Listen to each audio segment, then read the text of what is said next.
சிவகார்த்திகேயனுடைய அந்த அந்த அந்த போக்கு இருக்குல்ல, அது வந்து ரொம்ப சரியாக இருக்குது. இப்போ சில பேர் என்ன பண்ணுவாங்கன்னா, சிவகார்த்திகேயன் அளவுக்கு வெற்றி கிடச்சிதுன்னா ரொம்ப மிதப்பாகவே இருந்துருவாங்க. என்ன தேடிட்டு வரட்டுமே, நம்ம தான் இவ்வளோ பெரிய ஆளாகிட்டுமே அப்படின்ட்டு. ஆனால் சிவகார்த்திகேயனை பொறுத்தளவுக்கு அப்படிப்பட்ட நபராக அவர் எப்போவுமே இருந்ததில்லை. ஒரு நல்ல இயக்குனர்னால் நாம் போய் பேசுவோம் அவர்கிட்ட அப்படின்னு அவரே தேடி போகிறார். இப்போ இந்த புறநானூறு அந்த பராசக்தி படமே அவருக்கு கிடச்சிருது எப்படின்னா, வீட்டில் உட்காந்து தான் கிடச்சிருக்காது. இப்படி ஒரு படத்துலேருந்து சூர்யா வெளியேறுகிறாருன்னு தகவலை கேள்விப்பட்டவுடனே முதல்ல போய் அவர் சுதா கொங்கராவை பார்க்குறாரு. மேடம் நான் ரெடியாக இருக்கேன், பண்ணலாம் அப்படிங்கிறாரு. இப்படி ஒரு அப்ரோச் தான் அவங்கள வந்து இன்னும் அடுத்த கட்ட லெவலுக்கு கொண்டு போவோம். அவர் லோகேஷ் கனகராஜ் தொடர்ந்து பேசிகிட்டு இருக்காரு. நம்ம படம் பண்ணலாம் சார், நீங்கள் எப்போ வேணாலும் சொல்லுங்கள் அப்படின்ட்டு.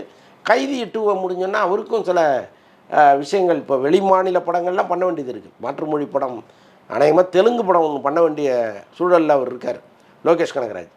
அதை முடிச்சுட்டு அவர் வந்து சிவகார்த்திகேயன்ட்ட வருவாரா, அல்லது அதுக்கு முன்னாடியே வருவாரா, அல்லது இந்த தெலுங்கு நிறுவனத்துக்கு சிவகார்த்திகேயனோட சேர்ந்து படம் பண்ணி கொடுப்பாராங்கிற மாதிரிலாம் தெரியல.